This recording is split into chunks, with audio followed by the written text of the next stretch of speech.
Almost every single person that I've ever worked with had either a stressed relationship with their parents or their children, or they had a no contact relationship with their parents or children. Do you see this too?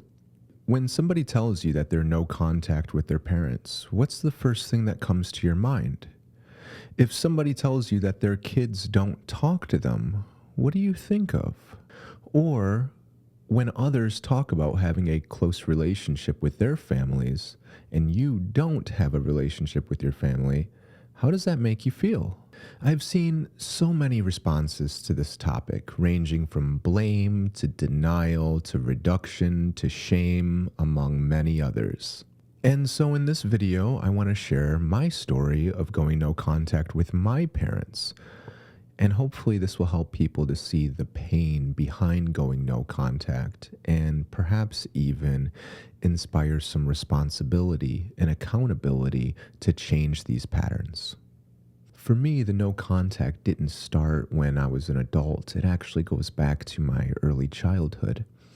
I was noticing that there was this larger pattern of conflict in all of the relationships, of cutting people out and then pretending that they don't exist.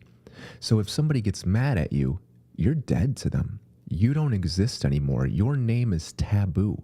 You cannot even be brought up in conversations. So they can't ask, why isn't so-and-so here at the Christmas dinner or whatever? The only time that they can bring your name up is in a conflict if they're trying to hurt the person who cut you out. Now, I got to see this pattern so clearly because my parents were never together. Not only were they not together, they didn't talk to each other. I mean, we can go much further. They hated each other. Let's just be honest. They didn't like each other. They didn't talk to each other. And so as I was growing up, modeling each one of my parents, they hated me because I resembled the person that they hated. So they passed me around like a game of hot potato.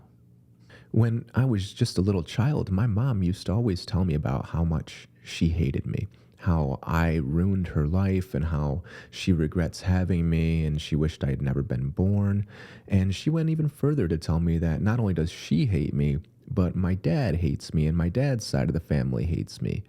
And I remember these times just being absolutely devastated, thinking as, a 6-year-old child, well, if nobody likes me, if nobody wants me, if I'm just this big problem, what's the point to live? This pain was so great that throughout my entire life, especially my childhood, I tried so hard to be better. I tried to overcome that pain by being better. And by better here, I mean that I could be good enough, that I could be the person that they wanted me to be. So then they would value me. Then I could have a place in the connection of the family, so on and so forth. And, unfortunately, it was so painful because it required sacrificing and burying who I was to try to be who I thought they wanted me to be. And so if we fast forward to age 24 in my life, I started speaking with my parents again. Yeah, I had already been no contact with them for about 7 years. And I started talking to them again because I was planning on moving away. I was moving from Detroit to Chicago with the intention of never coming back. I was so happy about making this move. I was terrified as well, but I was also very excited because I was making changes in my life. I was going from studying at the community college to going to the university. And this was a major endeavor in my behalf. Just getting into community college was quite the hurdle because I couldn't pay for it. So I had to rely on financial aid. To get financial aid, I needed my parents' tax information, and you can guarantee they were not going to offer any type of support, even just sharing their tax information. So I did all of this on my own. I jumped through many hoops, and here I am, finally departing, doing the thing that they always said that I should do, hoping here they will value me. They might even cherish me a little bit. They might encourage me. The day that I left Detroit, my dad actually looked me in the eye. And I panicked a little bit when he did this because, well, on the one hand, when I was younger, if our eyes locked, if we met eye to eye, it was not a good thing. Bad things were coming after that. And two, it had been over 7 years since this guy had even looked at me, let alone made eye contact with me. So it kind of scared me. His eyes were really intimidating, and he reaches over and he grabs me by my shoulders and locks eyes with me, and he says, "Now listen, let's get some things straight. First of all, you didn't leave my house when you were 17. You left when you were 18. Second of all, don't ever mention me to anybody in our family again. And third of all, never come back into my life."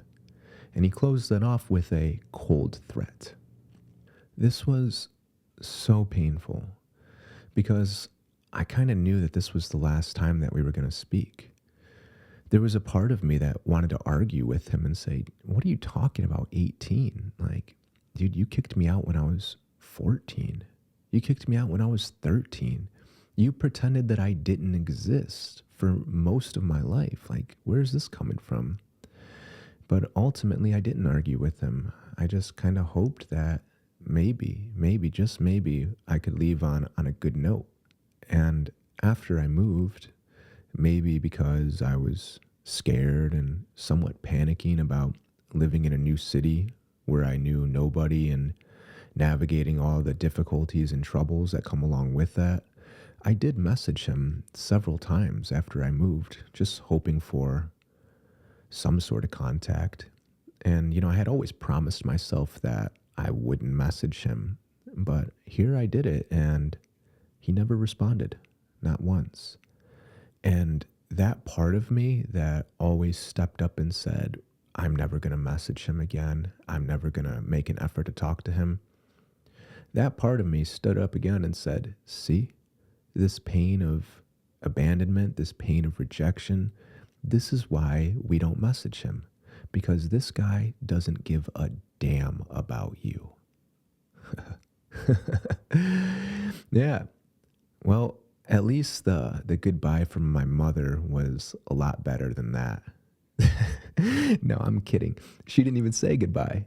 She just didn't even acknowledge me after I was leaving. There was nothing there. I checked my phone repeatedly on the drive to Chicago, hoping to get a text message: "Goodbye, wishing you well, hope things go smoothly, let me know how it goes when you get there, enjoy the university," something. No, I didn't get anything from her. A few months later, around the time that I had actually messaged my dad, I messaged her too. I mean, just desperately looking for something. And I kind of sarcastically messaged her and said something like, "Yeah, I made it to Chicago. I did get a job within the first month of being here, so I didn't starve for too long. I'm so glad that you cared enough to ask." And to that, of course, she responded in the traditional ways, which was, "Yeah, I guess I'm a terrible mother, aren't I?" This time was no different from any other time that I interacted with my parents. It was nothing but conflict and pain. They never asked me how I was doing or what was going on or if I was on the verge of killing myself. They didn't care. In fact, in a lot of ways, I got the message that they were happy that I was gone. Go figure, right? It's not hard to draw that conclusion. Over these years, I've had a lot of time to think about the relationships that I had with my parents and my family and the relationships that I had with others. Almost everyone in my family had a pattern of mistaking conflict for connection, all while, threatening each other with abandonment and exiling them, cutting them out, as a way of like preserving their own pain. Because if you're going to hurt me, well, then I've got to hurt you first. Or if you're going to leave me, well, I got to leave you first. And these patterns are just so painful. And I'll tell you, one of the scariest realizations that I had was that these patterns were inside of me and they were showing up in my relationships as well. So perhaps the hardest part of going no contact was actually accepting the pain of the rejection and the abandonment and choosing a life without those patterns of conflict, even if that meant going through life without a family.